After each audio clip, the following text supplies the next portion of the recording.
বাণী এই এলাকার মানুষগুলো বুঝে না, চিনে না। ও আল্লাহ, ওদের হেদায়েত দাও। আমি মক্কার দিকে আগাই আর চোখের পানি ছেড়ে কাঁদি। হঠাৎ করে জিবরাইল আমিন এসে হাজির হয়ে গেছে। আল্লাহ পাঠাইছে, যাও জিবরাইল, আমার নবীর কান্না আমি আল্লাহ সহ্য করতে পারি না। আমার মায়ার নবী কাঁদে, যাও আমার নবী গিয়া বলো এখন যদি অর্ডার দেয় তায়েফের জমিন উল্টাইয়া সব মানুষগুলো মারিয়া ফেলাও। কেমন মায়ার নবী! মায়ার নবী বলে, ভাই জিবরাইল, তায়েফের মানুষের মারিও না, ওরা আমাকে চিনে না, জানে না। যদি ওরা জানতো আমি দুনিয়ার ইয়তীম,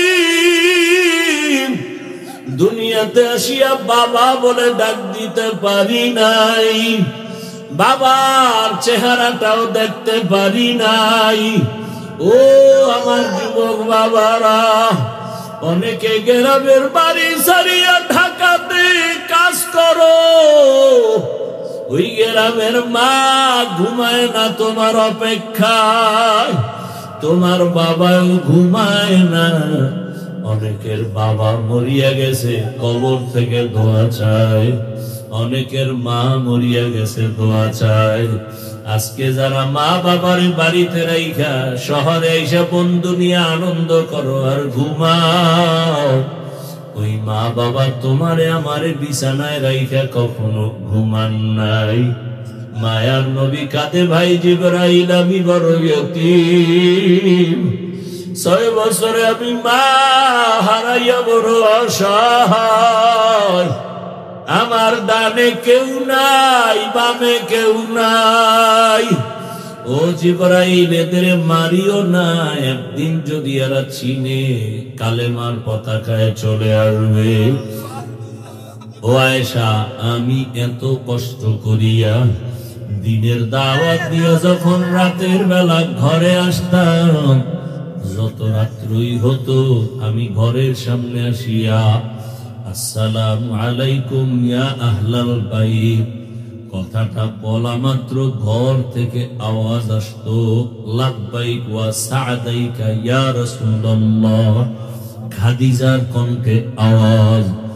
আমি বলতাম, খাদিজা আপনি কি রাতের গভীরে ঘুমান না? খাদিজা চোখের পানি ছেড়ে কাঁদতেন আর বলতেন, ও রবি,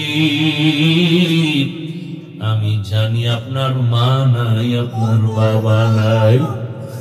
আমি খাদিজা 2 জন স্বামী বিদায়ের পরে আপনার ঘরে আসছি, আমার একাধিক সন্তান রেখে আমি আপনার ঘরে আসছি।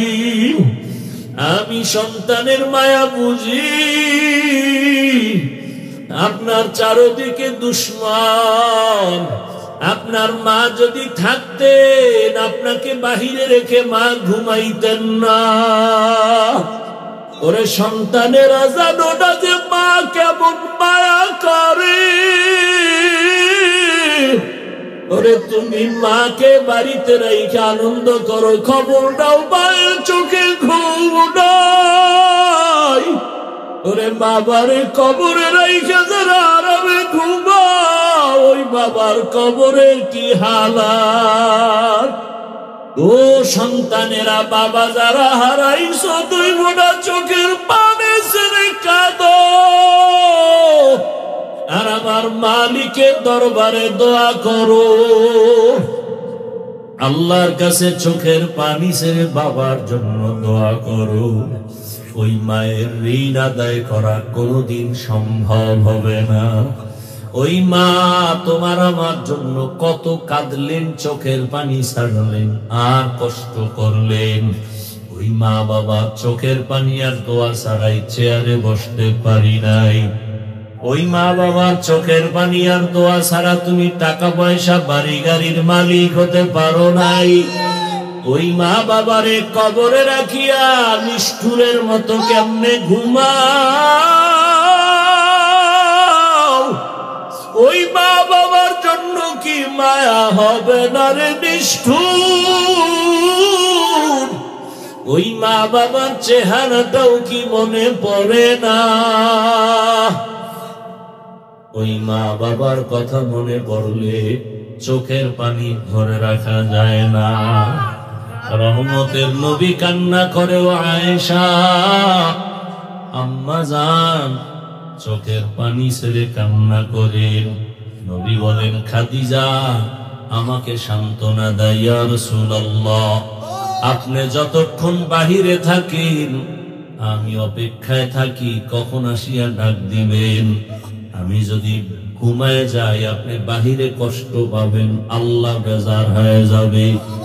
আমি ঘুমাই না রে ইয়া রাসূলুল্লাহ, আপনার খেদমতের অপেক্ষায় আছি। ও আয়েশা, খাদিজার কষ্টের কাহিনী মনে পড়লে চোখে আমার পানি চলে আসে। আর একটা কথা আমার মনে পড়লে আমি চোখের পানি ছেড়ে কান্না করি।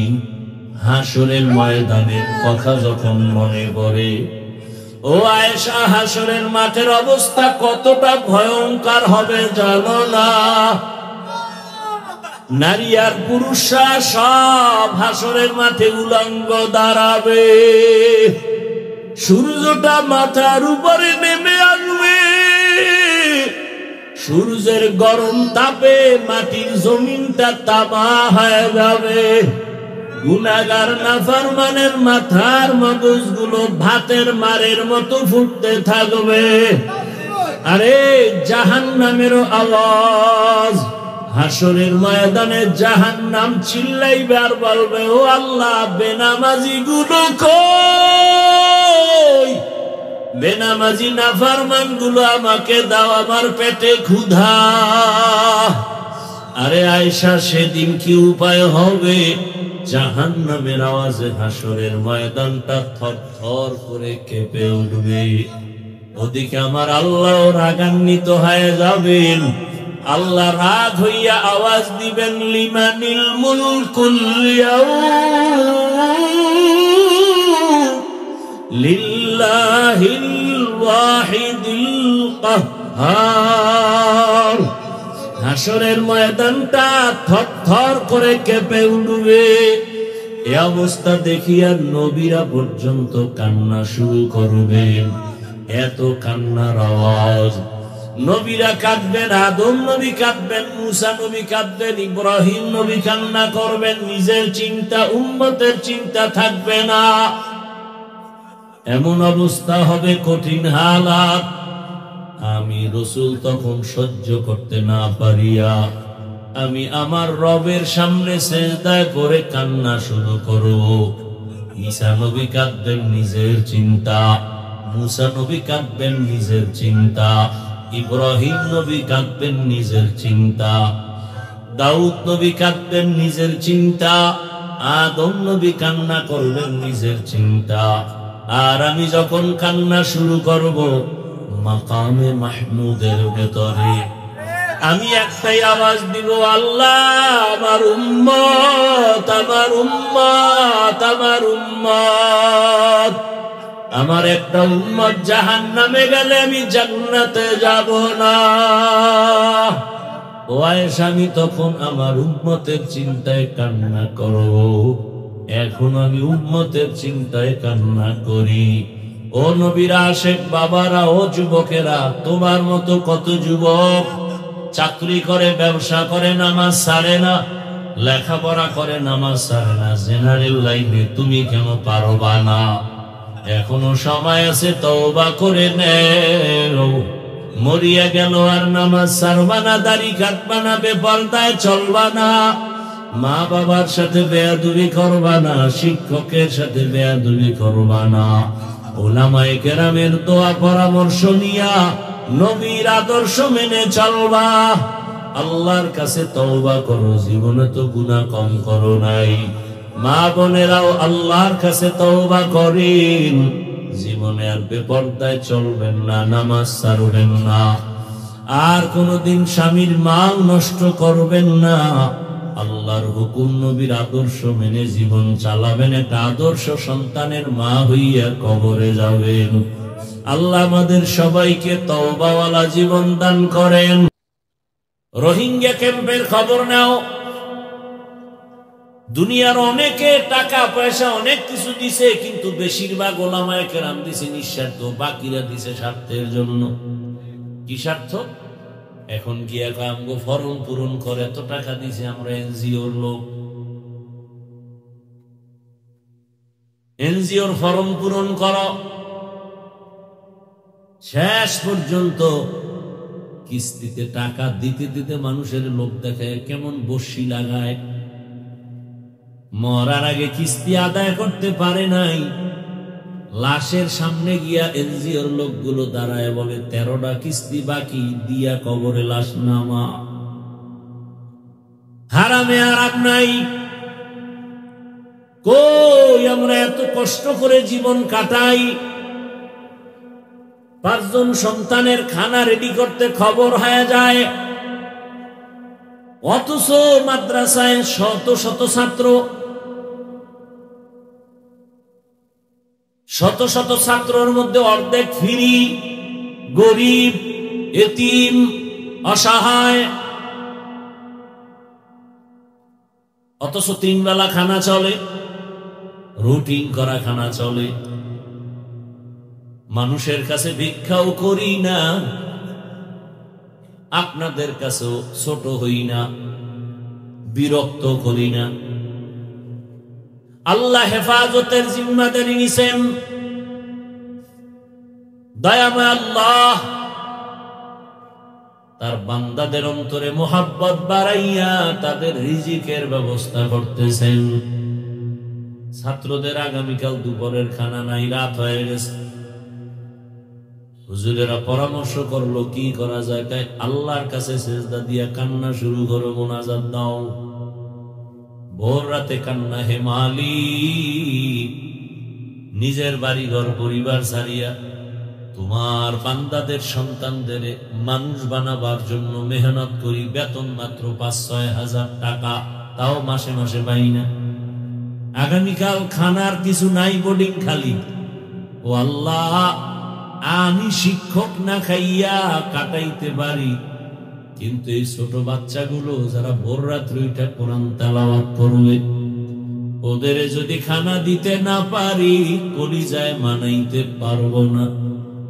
মোনাজাত দিয়া কান্নার পর সকালবেলা এক ভদ্রলোক মাদ্রাসায় হাজির। হুজুর, ছাত্র কত? 400। বলে এক বেলা খানা কত টাকা লাগবে? বলে আপনি যদি ভরপুর খানা দেন 50 থেকে 70 হাজার। বলে আপনি দুপুরের খানার আয়োজন করেন, সব টাকা আমি দিব, আমার আব্বার জন্য দোয়া করবেন, আমার মা অসুস্থ দোয়া করবেন, আমার ব্যবসায় ঝামেলা দোয়া করবেন। হুজুরেরা তারে জোর কইরা নিয়ে আসছে। কে পাঠাইছেন? গর্তাওয়াকুল মিকুনি হার সবহশানম মিরাসানাত রিজকে তু আজলা মাকাম জুজবা হাকাচি জে মাখাজ ইনসুজা ফজলে উআ মস্তে দর জুমলা জাহান। আপনাদের চোখের সামনে নবীজির আদর্শ মানিয়া জেনারেল লাইনে আপনাদের মতো কত বান্দা, হুজুর না, স্কুলে পড়ে, কলেজে পড়ে, চাকরি করে, ব্যবসা করে, 5 ওয়াক্ত নামাজও পড়ে, দাড়িওয়ালা। আপনারাই জবাব দেন, আছে না নাই? অশান্তিতে আছে। নবীর আদর্শের কারণে তাদের এখনো সম্মান। উলামায়ে কেরামের মোহাব্বত অন্তরে জমা করে, চাইলে অনেক হারাম খাইতে পারে, কিন্তু খায় না। কার ভয়? এই ভয়টা যতদিন অন্তরে আসবে না, ততদিন পর্যন্ত ওই বান্দার দুনিয়ায় কোনো শান্তি আসবে না, গুনাহ থেকেও বাঁচতে পারবে না। ও ভাই, আপনি অন্যায় করেন, শিশু বাচ্চার কোনো দোষ আছে? তাও জ্বরে আর হাত পাও বাঁকা হইল কেন? এই সন্তানের মা বাপ, শিশু বাচ্চার তো কোনো গুনাহ নাই, ওর কিডনির সমস্যা কেন? ওই বাচ্চার কেন ক্যান্সার হয়? ওই বাচ্চা কেন পড়ে গিয়া হাত ভাঙ্গে, পাও ভাঙ্গে? একমাত্র কারণ আপনি মা বাবার গুনাহের কারণেই শাস্তি পায় সন্তান, আপনার গুনার কারণে। ভাইরা আমার, পয়গম্বর সুলাইমান গোটা দুনিয়া পরিচালনা করেছেন। এ ঘটনা কোরআনে আছে না নাই?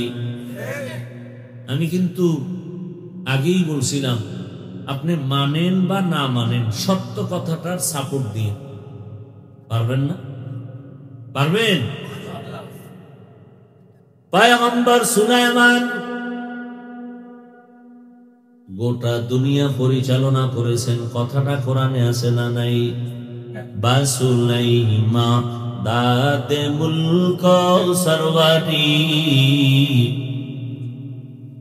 বাসুলাইমা দাতে মুলক সরওয়ারি, খিদমতি খাতে মশদ ওয়াপুরি। ভাইরা আমার, ইউসুফ নবী মিশরের অর্থমন্ত্রী নিয়ে দায়িত্ব নিয়ে পালন করেছেন, ঘটনা কোরআনে নাই? আপনারা ইসলামটাকে মনে হয় দুর্বল মনে করেন না? আপনারা কি ইসলামটাকে দুর্বল মনে করেন? আল্লাহর কোরআনটাকে কি দুর্বল মনে করেন? আল্লাহর কোরআন দুর্বল না, কিন্তু যারা বলেন যে সব বিষয়ের সমাধান আল্লাহর কোরআনের ভেতরে আছে, কিন্তু রাষ্ট্রের ব্যাপারে কোরআনে কিছু নাই, মানে ওইটার কেমনে কয় জানেননি? ইসলামে রাজনীতি নাই। তার মানে আপনি বুঝাই দিলেন আল্লাহর কোরআন ইসলাম সব দিক থেকে পরিপূর্ণ, রাষ্ট্রের ব্যাপারে কোরআন দুর্বল। আপনার কথায় প্রমাণ হইল রাষ্ট্রের ব্যাপারে ইসলাম দুর্বল। আসলে কি আল্লাহর কোরআন দুর্বল? আসলে কি রাসূলের হাদিস দুর্বল? আসলে কি ইসলাম দুর্বল? আল্লাহ বোধহয় ভুলে রাষ্ট্রের ব্যাপারে কোনো সমাধান দেননি। কি বিষয়টা এমন? বরং মানুষের জীবনে যত লাইনে যত সমস্যা, সব কিছুর সমাধানের একমাত্র ঠিকানার নাম ইসলাম। দুনিয়াতে আর কোন ঠিকানায় গেলে সমাজের, রাষ্ট্রের কোন সমাধান নিখুঁত ভাবে পাবেন না। ভেজাল আর ভেজাল। একমাত্র নিখুঁত ভাবে ইহকাল পরকালের সব সমস্যার সমাধান, ঠিকানার নাম কি? দীনিয়াল ইসলাম দীনু মাওকাহু, আরজু কুফরানান আফওয়ান ইনদাহু, মুক্তাদায়া নবিয়ুন ওয়া সাহবুহু, নুজুমুন লিল হিদায়া ফি জামাহু। আরে মুসলমান দাবি করেন, নামাজ যদি নাও পড়েন, কিন্তু ইসলামটাকে খাটো করেন কেন? বা কেউ করে মেনে নেন কেন? এই আপনি নামাজ পড়েন না, আপনার বউ পর্দা করে না, এই জন্য বউরে কি কেউ কারো কাছে ছোট করে? বলেন না কেন? বরং কেউ করতে চাইলেও তো বাঁচাবার চেষ্টা করে। কথা ঠিক না? আপনার রসুলকে আপনি ঠিক মতো মানেন না, কিন্তু আপনার সামনে রসুলকে যদি কেউ খাটো করতে চায়, আপনি সেটা সহ্য করেন কেন? ইসলাম পরিপূর্ণ এক বিধান, এক ইসলাম জীবনের ব্যবস্থা, সব সমস্যার সমাধানের ঠিকানা। কেউ যদি ছোট করতে চায় আপনি বলবেন আমি নামাজ পড়ি না, দাড়ি রাখি না, পর্দা করি না, তবে খবরদার ইসলাম পবিত্র, আমার সামনে ইসলামের খাটো করলে আমি ছাড় দিব না।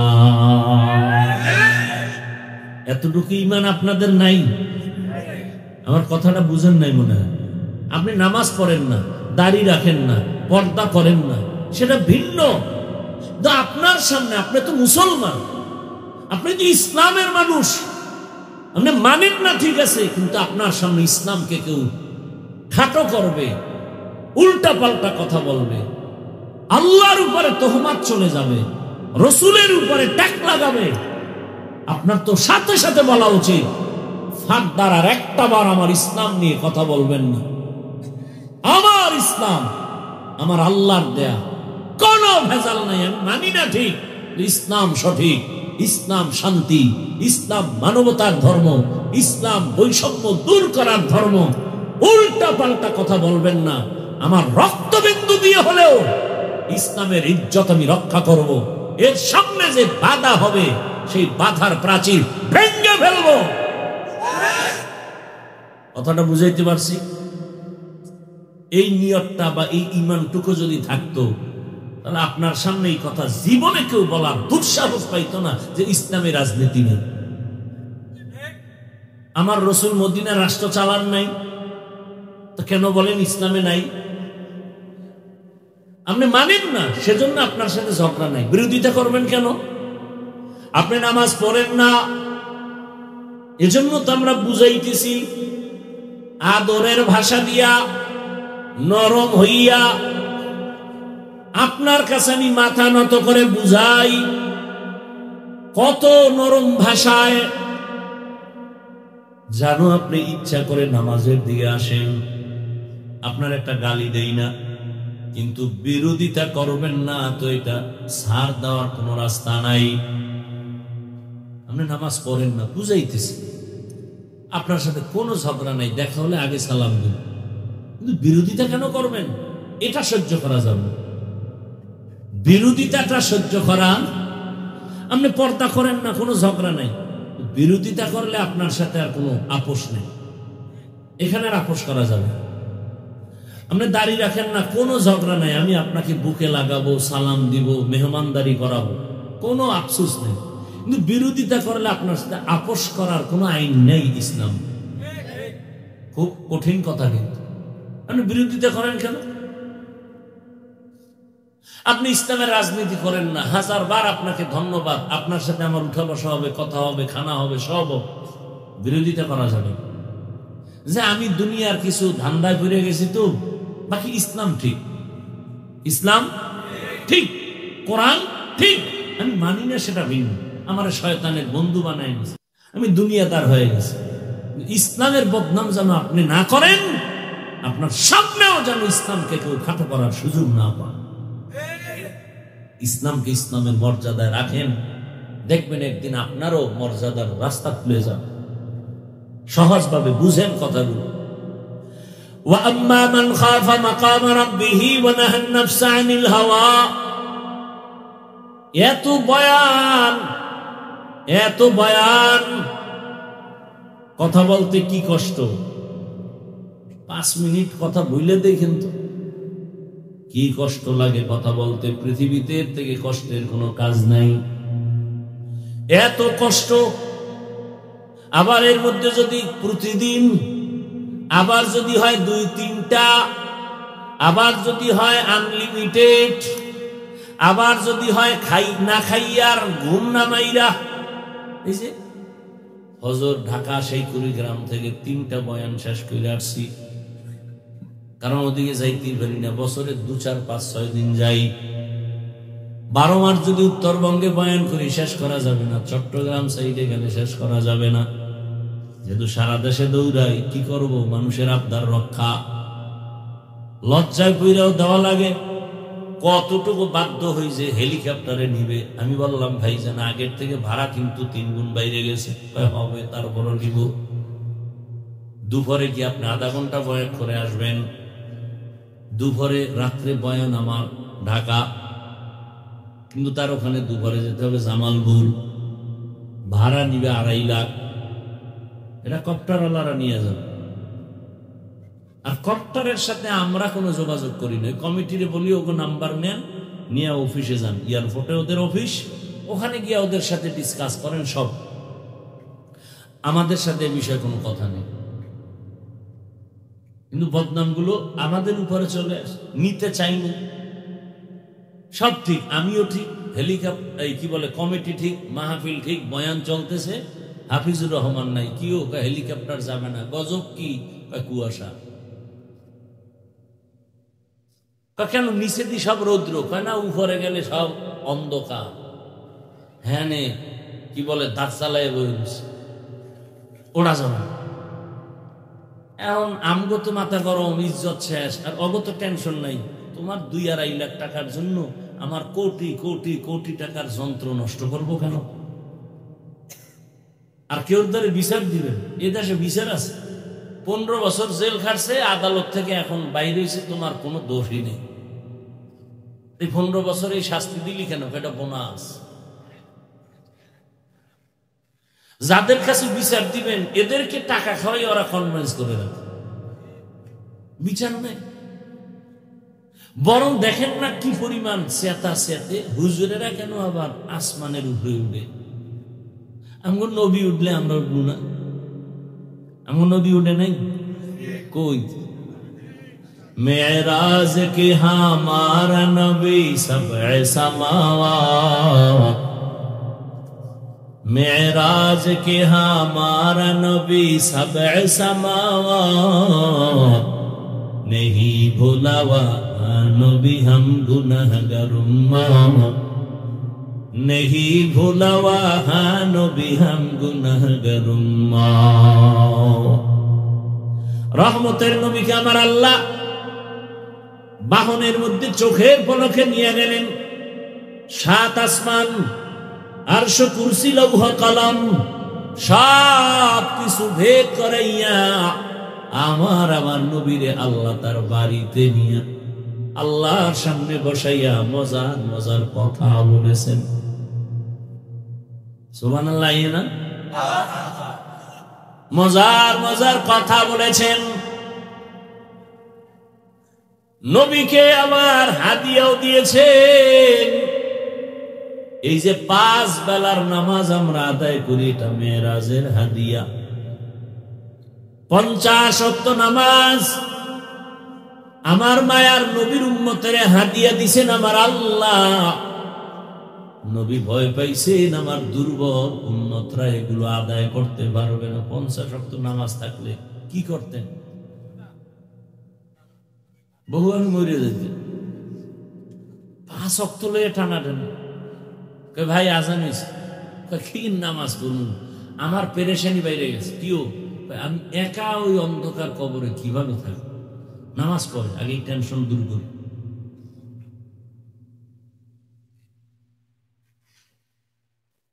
পাঁচ ওয়াক্ত নামাজ কমাইতে কমাইতে কমাইতে কত আছে লাস্টে?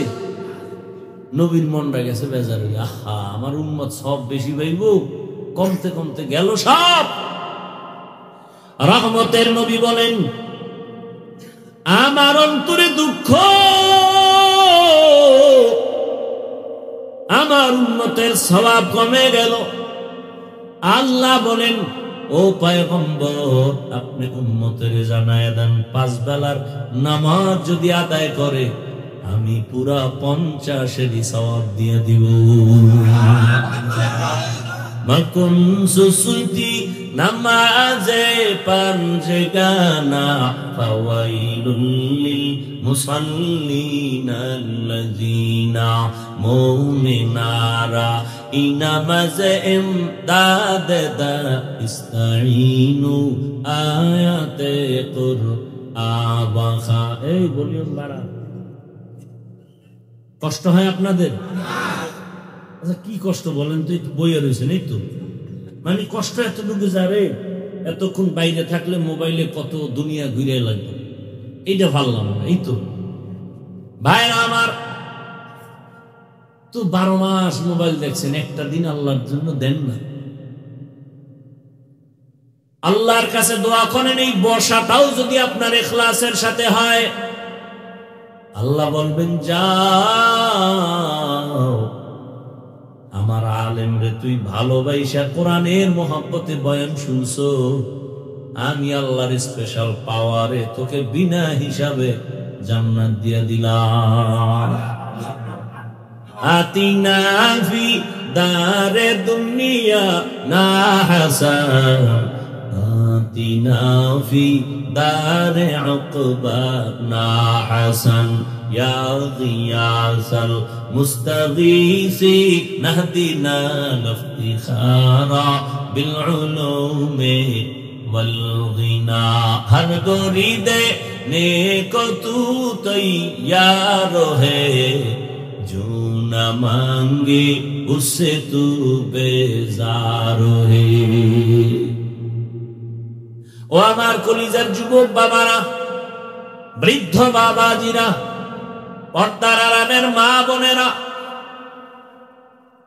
এত বয়ান আর এত বয়ান, জুমার খতিবের বয়ান, আমাদের বক্তাদের বয়ান, পীর মাশায়েখের বয়ান, দাওয়াত ও তাবলীগের বয়ান, এরপরেও কেন আমাদের আমলের খাতা শূন্যের কোঠায়? কারণ কি? ব্যবসায়ী ভাই জেনে শুনে কেন কাস্টমারের সাথে মিথ্যা বলে ধোকা দেয়? কর্মচারী মালিকের সাথে কন্টাক্ট 8 ঘন্টা ডিউটি করবে, কেন ফাঁকি দেয়? জানে ফাঁকি দেওয়া গুনাহ, এরপরও করে মিথ্যা বলা গুনাহ, জানার পরে কেন বলে? কারো উপরে আক্রমণ করা জুলুম, জানার পরেও কেন করে? চুরি করা গুনাহ, এরপরও চোর কেন চুরি করে? এখানে আইয়াও মোবাইল নেই, অজে ফেরেশতারা মোবাইল চুরি করে। টাটকা বয়ান দি হই না, মোনাজাতের ঘরে নাই, মোবাইল শেষ। এরকম কুলাঙ্গার আছে না নাই? আল্লাহ হেদায়েত দান করুন। ভাইরা আমার, এত কিছু সব জানার পরেও কেন আমলের খাতা শূন্যের কোঠায়? একমাত্র কারণ আমাদের মাঝে একটা মেডিসিনের অভাব। কিসের অভাব? ওই মেডিসিনটা আমার মধ্যে না থাকলে আমিও বেতালে আছি, আমিও ওয়াদা ঠিক রাখি না। কেন বলে? মেডিসিন আমার মধ্যেও দুর্বল। পাগড়ি মাথায় দিছি ঠিক, তবে আমার সন্তানের সাথে আমি হক আদায় করি না। কেন বলে? মেডিসিন দুর্বল। ওই মেডিসিনের নাম হলো আল্লাহর ভয়। কার ভয়? দুনিয়ার যে ব্যক্তি আমার আল্লাহকে ভয় করবেন, দুনিয়ার সব মখলুক তাকে ভয় করবে। যেই ব্যক্তি আমার আল্লাহকে বেশি মোহাব্বত করবা, দুনিয়ার সব মখলুক তোমাকে মোহাব্বত করবে। তুমি আল্লাহরে মোহাব্বত করো, পিপিলিকা তোমাকে মোহাব্বত করবে, বিধর্মীরা তোমাকে মোহাব্বত করবে, গর্তের প্রাণী তোমাকে মোহাব্বত করবে, বাঘ তোমাকে মোহাব্বত করবে, মাছ তোমাকে মোহাব্বত করবে। এগুলো বহু দেখে আসছি, বহু আল্লাহওয়ালার চোখের সামনে দেখেছি। আমাদের সাগরের পার বঙ্গোপসাগর, কুয়াকাটা, সেই ছোটবেলার কথা। উজানির কারি ইব্রাহিম রহমতুল্লাহ আলাইহি, তার 11তম সন্তান কারি মনজুর আহমদ রহমতুল্লাহ আলাইহি, যার হাতে ধইরা আমারে ধইরা উজানি নিয়ে গেছেন, লেখাপড়া করালেন, আর বারবার দোয়া করতেন, আল্লাহ। বাচ্চাদের মতো কাঁদতেন মাঝে মাঝে। আমার কাছে এদিকে দিয়ে কান্না করে এই যে পানি ভরে না, এটা হাতে মাখে, এই হাতে মাখে, চেহারায় মাখে, মাথায় মাখে। কয় এটি কেন করি জানো? জানো কেন? কয় চোখের পানি আল্লাহর ভয় কানলে ওইটা যেখানে লাগবে ওখানে জাহান্নামের আগুন লাগবে। আর তার হাতের মধ্যে আমার হাত ঢুকাই ভাবে দোয়া করতো, আল্লাহ ওরে দিয়ে একটা বড় মাদ্রাসা দিতে চাই, তুমি একটু কবুল করো। তো মাদ্রাসা হয়েছে, তিনি তো আর নাই।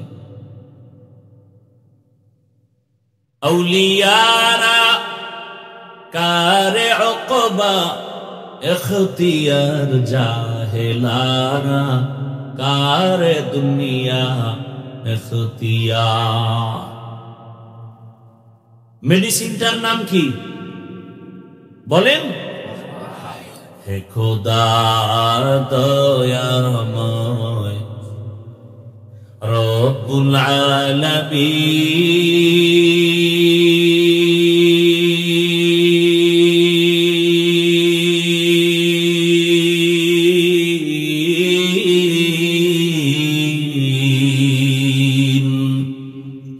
জীবনে মরণে ভয় কি হবে সেই দিন, হে খোদা হে খোদা দয়াময় রব্বুল আলামিন।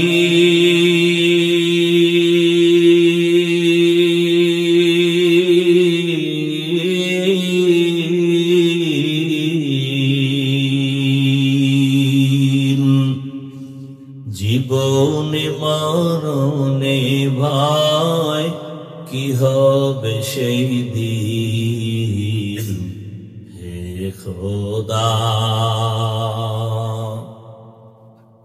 ধরাতে আসিয়া আজি বড়ই অসহায়।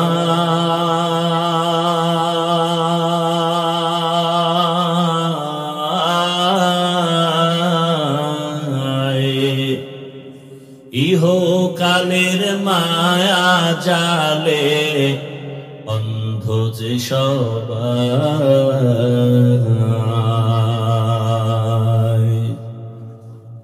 ধরাতে আসিয়া আজি বড়ই অসহায়।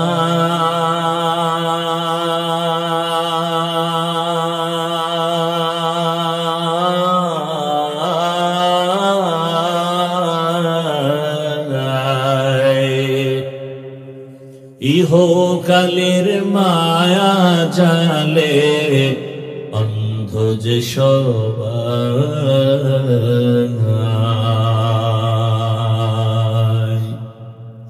দাও হেদায়াত মুক্তি দাতা, দাও হেদায়াত মুক্তি দাতা গফুরুর রহিম।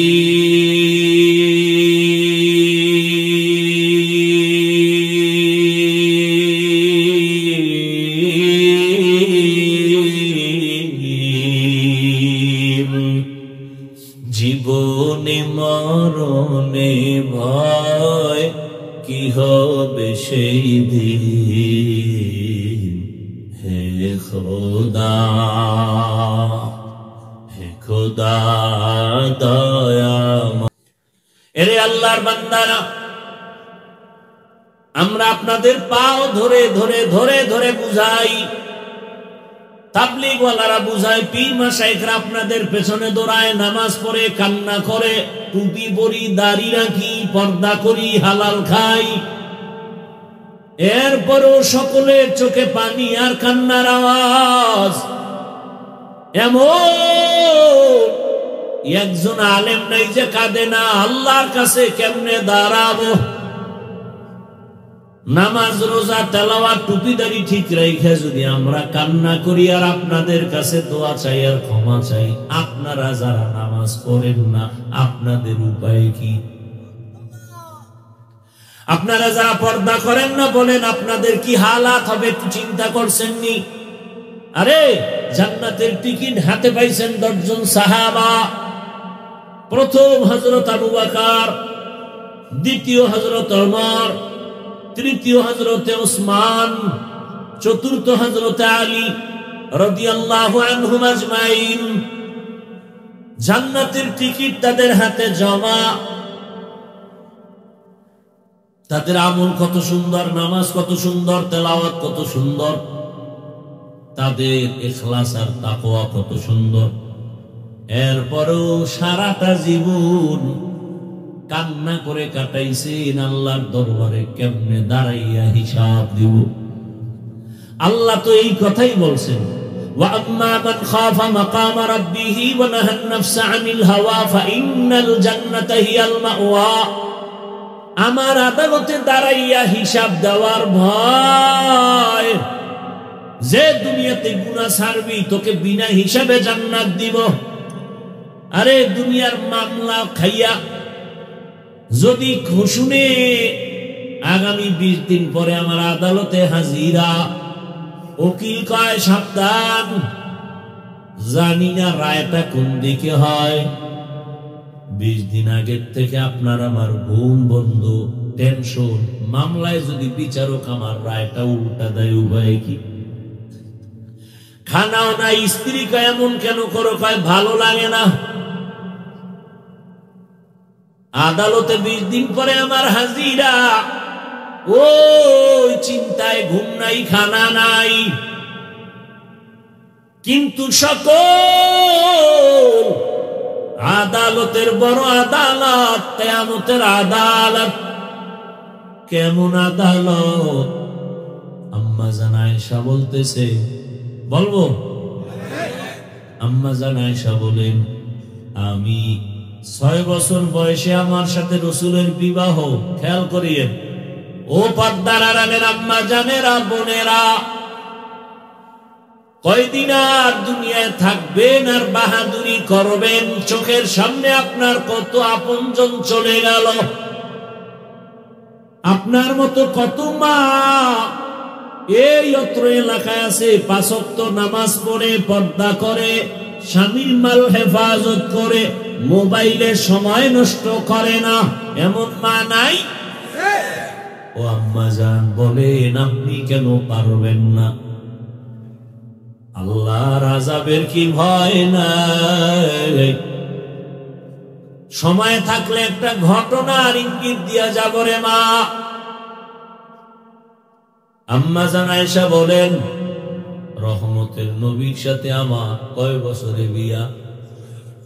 6 বছর বয়সে বিবাহ, 9 বছর বয়সে আমি রাসূলের ঘরে গেলাম। আমার বয়স যখন 18, রহমতের নবী তখন দুনিয়া থেকে বিদায় হয়ে গেলেন। আর আমগো দেশে 18 বছরের বোনের তো বিয়াই হয় না। কি 18 বছরের বিয়া হয় না? তো হয় না, বরং এর উপরে আবার আগুন জ্বালায় দিছে, কয় বাল্য বিবাহ হবে না, বাল্য বিবাহ বন্ধ। হয়তো বাল্য বিবাহ চলবে না তো কি চলবে? কয় আকাম চলবে। আকাম, আকাম চালাও, বিবাহ চলবে না। আকাম কেমনে করবি? বইয়ের মধ্যে শিখাবো, রেডি থাক। কেমনে আকাম করবি, প্রেম কেমনে করবি, এগুলো শিখাইবে ক্লাসে। কি সুন্দর সিলেবাস। গানের শিক্ষক গান শিখাবে, গান। এজন্য আলাদা মাস্টার রেডি করে স্কুলে দেওয়ার জন্য, প্রাইমারিতে দেওয়ার জন্য পাগল হয়ে গেছে। আঙ্গো শিক্ষানীতির যারা মুরব্বী, তার মানে কুকুর কুকুরনি রাস্তাঘাটে যেমন যৌবনের আদান প্রদান করে, কেমন যেন তারা চায় এই সমাজের মানুষগুলো, যুবক যুবতী যেখানে সেখানে যৌবনের আদান প্রদান করবে, দেশটাকে জাহান্নামের আখড়া বানাবে। ওলামায়ে কেরাম যখনই মাঠে নামে, কয় পারবে না, পারবে না। পারে না কোনটা বলো? ওলামায়ে কেরাম যেখানে নামছেন আন্দোলনে, কামিয়াব হয়ে গেছেন। কোন নাস্তিক, কোন বেঈমান কর্মসূচি দিয়া আগাতে পারে নাই। বাল্য বিবাহ হবে না, আকাম কিন্তু চলতেই আছে। জেনা চলতেছে, প্রেম করে, কোনো বাধা নাই। এগুলো বললে যুবক রাগ করিস না, আমি তোর কল্যাণ চাই। এই তুই এখন আকাম করবি, বিয়া টিয়া করিস না। আমি কথা যা বলি একেবারে কাটছাট কইরা বলি, এতে আর কোনো ঘুরানি ফিরানি নেই। তুই যদি মেয়ের চরিত্র নষ্ট কর, বিয়া টিয়া করিস না, কারণ তুই 4-5টা মাইয়ার চরিত্র নষ্ট করে যদি বিয়া করো, ওই মাইয়া তোর ঘরে একটা আসবে না, বউ হইয়া আসবে না, জল্লাদ হইয়া আসবে। 4টা মাইয়ার চরিত্রের জুতার বাড়ি দিয়া ঝাল মিটাবে। এ বাচ্চা থাকলে আমারে বলিস, আর যদি মইরা যাই কবরে গিয়ে জুতা মারিস যে হাফিজ মিথ্যা বলছিলি কেন, জুতা মারিস আমার কবরে। লেখা রাখ,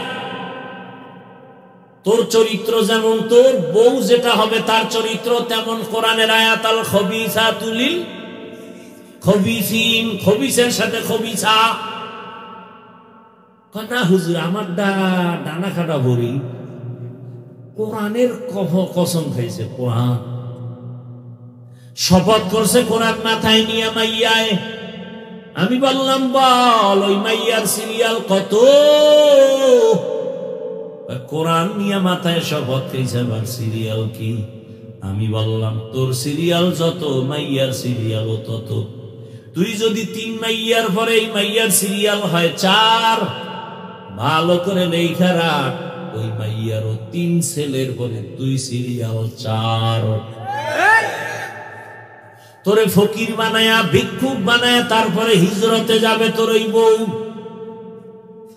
কি হাসো না? টের পাবি যে জুতার বাড়ি খাবি, দিন টের পাবি। হাস বাইরে যাবি। আমি হাসির জন্য বলি না, আমি কথা বলি অল টাইম, আমার কলিজার থেকে কথা বলি, চূড়ান্ত মোহাব্বত নিয়ে কথা বলি। একটা মানুষকে জাহান্নাম থেকে বাঁচাবার জন্য বলি, হৃদয় থেকে বলি, কাউকে খুশি আর বেজার করার জন্য নয়। আমি কলিজা দিয়ে মোহাব্বত করি। আমার কলিজার যুবক কেন চরিত্রহীন হবে? আমার কলিজার যুবকের তো আল্লাহ এই পরিমাণ মেধা দিয়েছেন যে তার একটা যুবকের 1 মেধা দিয়া গোটা দুনিয়াটাকে কন্ট্রোল করবে। সেই মেডিসিন আমার যুবকের ভেতরে আছে, নষ্ট হবে কেন? তুমি ইঞ্জিনিয়ার হও, ডাক্তার হও, প্রফেসর হও, তুমি এসপি হও, ডিসি হও, ওসি হও, এমপি হও, মন্ত্রী হও, চেয়ারম্যান মেম্বার হও, তোমার মধ্যে এত মেধা, গোটা দেশটাকে কন্ট্রোল করার ক্ষমতা আছে। কিন্তু চরিত্র যদি নষ্ট করো, খোদার কসম মৃত্যু পর্যন্ত কেউ তোরে চাকরিতেও রাখবে না, ব্যবসায়ও নিবে না, ধুকে ধুকে কান্না করে মরা লাগবে। চরিত্রহীনের কেউ চাকরিতে নেয়। আমাকে হুজুর বাদ দেন না, হুজুর বাদ। আপনাকে লাইনে কেউ আপনারে ভালোবাসা নিবে চাকরিতে? জীবনের অমূল্য সম্পদের নাম সুন্দর চরিত্র। হেলায় খেলায় জীবন কাটাইলি রে যুবক, কয়দিন আর যৌবনের বাহাদুরি করবি? কয়েকদিন আগে কি ফেসবুকের মধ্যে তোমরা দেখো না রে বাবা, বিদেশ থেকে টাকা অলংকার নিয়ে আসছে, বাড়ি যাবে, এয়ারপোর্টে নামছে, গাড়িতে স্ত্রী সন্তানরা আগায় নিতে আসছে, গাড়িতে আনন্দ মিছিল দিয়া দিয়া বাড়ি যায়, বাড়ির কাছাকাছি যায়, গাড়িটা পানির মধ্যে ভরে গেছে। কয়েকদিন আগে না, লোকটা কাঁদতেছে, স্বর্ণ অলংকার হাতে নিয়া। আরে মানুষ বিয়া কইরা খাইয়া না খাইয়া বউ মাইয়া নিয়ে এক জায়গায় থাকলো, একটা আনন্দ আছে। আমার কপাল কেন এত খারাপ? টাকার জন্য বিদেশ গেলাম, না বউ সন্তানের আনন্দ পেলাম। কিছুদিন পরে আসছি, অলংকার টাকা নিয়ে কয়েক মাস থাকবো, পরে আবার যাব। কিন্তু আমার কপাল বড় খারাপ, আমার হাতের উপরে আমার বাচ্চাটা মরে গেল, আমার হাতের সামনে, চোখের সামনে আমার স্ত্রী মারা গেল। আজকে তুমি সুন্দরভাবে বয়ান শোনো, কালকে এই সময় আল্লাহ মাফ করুন বুঝাবার জন্য বলি, হতে পারো হসপিটালের রোগী, হতে পারো কবরের বাসিন্দা। দুনিয়াটা কিছুই না রে মুমিন, এখনো সময় আছে, তওবা করো। আম্মা জান আয়েশার কথা বলতেছিলাম, 6 বছরে বিবাহ, নবীর ঘরে আসছেন কয় বছরে? 18 বছর বয়সে রাসূল দুনিয়া থেকে চলে গেলেন, নবীর ঘর করলেন আম্মা জান কতদিন? কি মাত্র 9 বছর। এই 9 বছরে আম্মাজান নবীর দোয়া পাইয়া কতটুকু আগায় গেছেন। দুনিয়াতে যত তাফসীর করনেওয়ালা, কোরআনের প্রথম তাফসীর করনেওয়ালা আম্মাজান আয়েশা। আম্মাজান আয়েশা বলেন, আমি 2000-এর উপরে হাদিসের হাফেজা হয়ে গেছি। আপনারা কয়টা পারেন? আম্মাজানরা কয়টা পারেন? হ্যাঁ, জিন্দেগি মে বন্দেগি তু করনা হে, জিন্দেগি বে बंदगी शर्मिंदा है, जिंदगी बे बंदगी शर्मिंदा है।